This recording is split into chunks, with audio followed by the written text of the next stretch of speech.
This is a lovely book by local publisher Queen's Park Books, and it talks about a couple, Brighton couple's long relationship from the 1930s onwards. This is the story of Daisy and George Noakes, and she says, as a working class girl, "No honeymoon period for us. The gentry could not allow us such luxuries. It was like getting blood out of a stone to get a day off to marry. We had a half day instead." So things are very different now. People expect their 2-week honeymoon, don't they?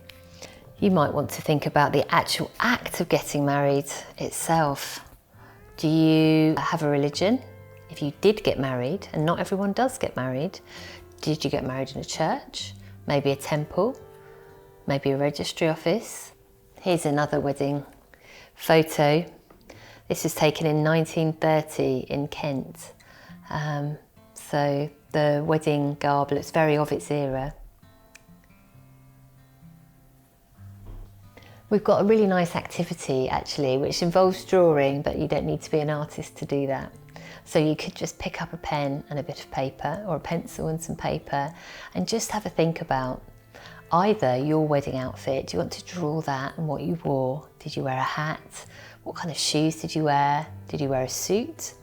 Did you have a flower in the buttonhole? Maybe just sketch really simply an outline of what you did, just as a way of really bringing back those memories. If you haven't got married, and I haven't been married, you could draw the thing that you would most like to wear if you did get married, or even if you just wanted to wear something in celebration. I love getting dressed up for other people's weddings too, so maybe you could think about something like that. Maybe you've still got a wedding dress in the cupboard somewhere, or maybe you've got a veil or a bow tie, something you can take out and share. I think that's a really nice thing to do, and it's a really good talking point. Have a think about setting up home. That's the next stage that comes after meeting someone. Whether you get married or not, you might want to think about, when was the first time that you did that? Where did you live? What did you have? How did you merge your possessions? Did you have any possessions? Some people have to buy everything from scratch. And also, what do you do when your taste is very different? So you might want to pick up an object and think about something that you bought together as a couple. Maybe the first item, maybe it was a kettle, maybe it was some plants.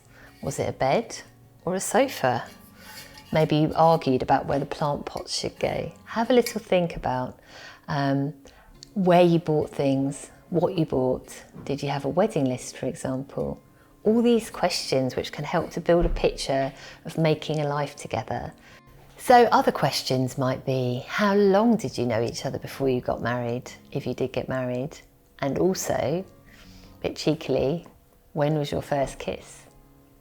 There are other factors to consider too. Maybe, depending on which culture you come from or which religion, did friends and family support or oppose that union? How did they feel about you getting married or getting together with someone? It doesn't always run smoothly, does it? Another thing to think about is saving. Did you have to save to get married? It used to be that people would wait and have their bottom drawer to collect things and save money before they could actually go about getting married and then setting up home together. And did you have a reception? Not everyone does, but sometimes that can be a huge, lavish, elaborate affair, or just a really nice pub lunch where you get to be with your nearest and dearest. What can you remember? So we've got a little writing exercise for you if you feel up to it. So maybe take a pen and a bit of paper, and this should only really take 5 minutes. It's just for you to think, what would be your advice to any young couples out there falling in love and thinking about setting up home?